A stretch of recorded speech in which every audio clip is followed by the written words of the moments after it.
Hi guys, and welcome to the third update on intermittent fasting. In our last session we looked at ultimately how the IF approach will for many end up as a ketogenic approach and some of the drawbacks associated with that. Today I wanted to almost take a little step backwards and look at the benefits of intermittent fasting without keto and how they're arrived at. So I've put together a little sort of plan of where we're going to go on this in the hope that it will get us through it a little bit quicker than last week's one. So intermittent fasting, the benefits. Well, apparently it has a fantastic effect on reducing our body fat percentage. Our energy levels go up significantly. Risk of disease, so things like obesity, diabetes, heart disease, those kind of things decrease quite dramatically. And our well-being in terms of our physical and mental health increases quite significantly. Now the reason for this is all tied into this little fella, our insulin levels.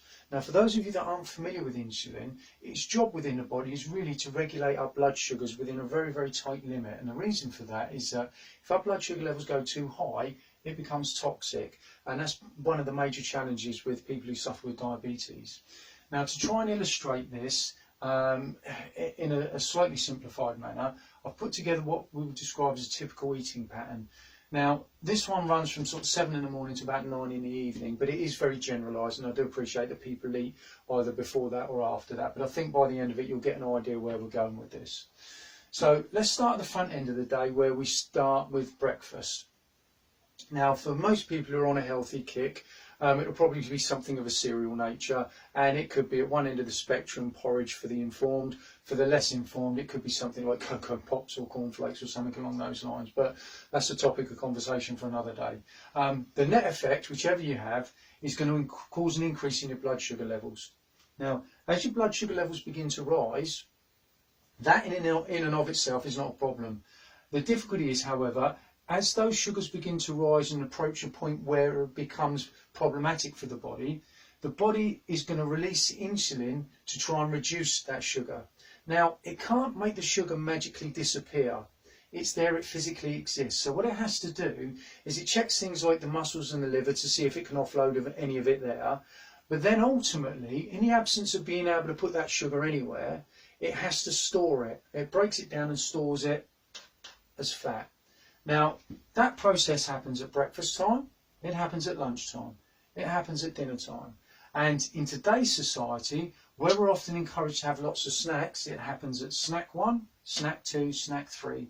So essentially, for a period of up to 14 hours, we could be in a position where our insulin levels are dominating what's actually going on inside our bodies. So we're actually constantly up in terms of sugar, then down in terms of sugar, then up, then down, then up, then down, then up. And that can go on umpteen times during the course of the day. One of the negative effects of insulin being released is that the insulin is not released in direct proportion to the amount of sugar in your blood.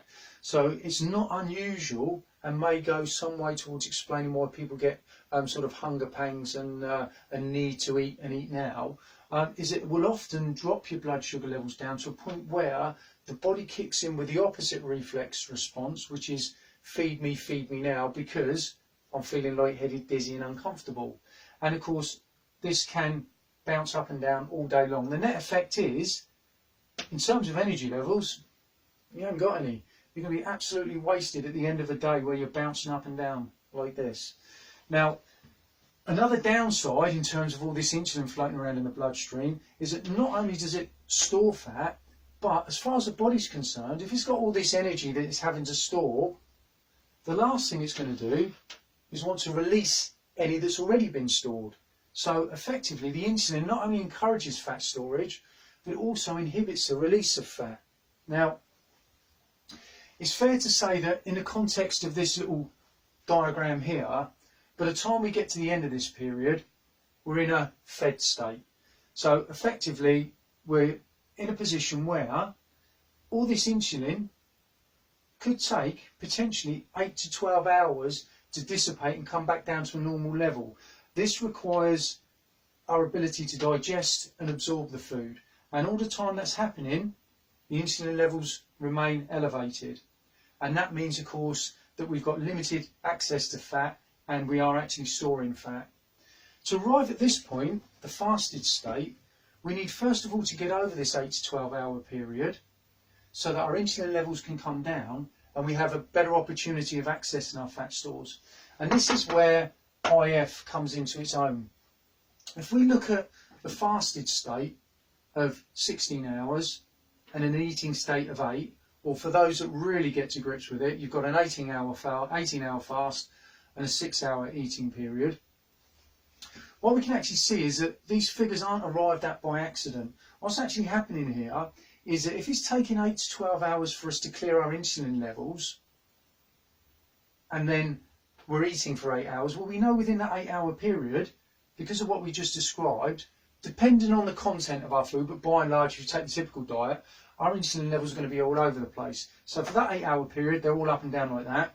And at the end of that 8-hour period, or in this instance, 14 hours, you could potentially have another 8 to 12 hours until our insulin levels come back down to normal. So we're actually in an insulin dominant situation, either in this instance for 20 hours, or in this instance up to 18 hours.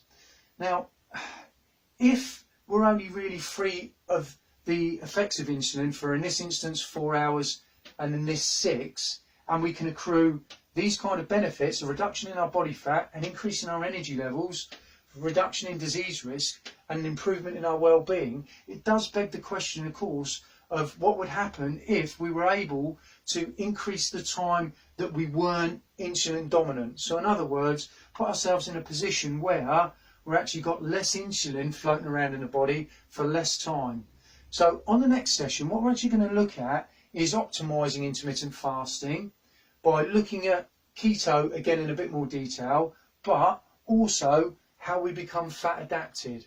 So the take home point behind this is that you can intermittently fast without going down the keto route, but it requires that we get some control over our insulin levels. And as you'll see as we develop, one of the major benefits of a ketogenic diet is we actually look at the type of food that we eat. And if we're eating foods that don't cause this response, then we've actually got the best of both worlds, because not only are we removing the trigger, i.e. lots of sugar, but we're also in a position where, because we're not taking lots of sugar, the insulin response is reduced as well.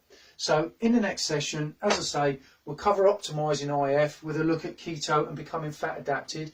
In the meantime, if you've got any questions, please feel free to drop me a line on Facebook, or the usual, give us a ring at the club. The number's 0800 634 8282.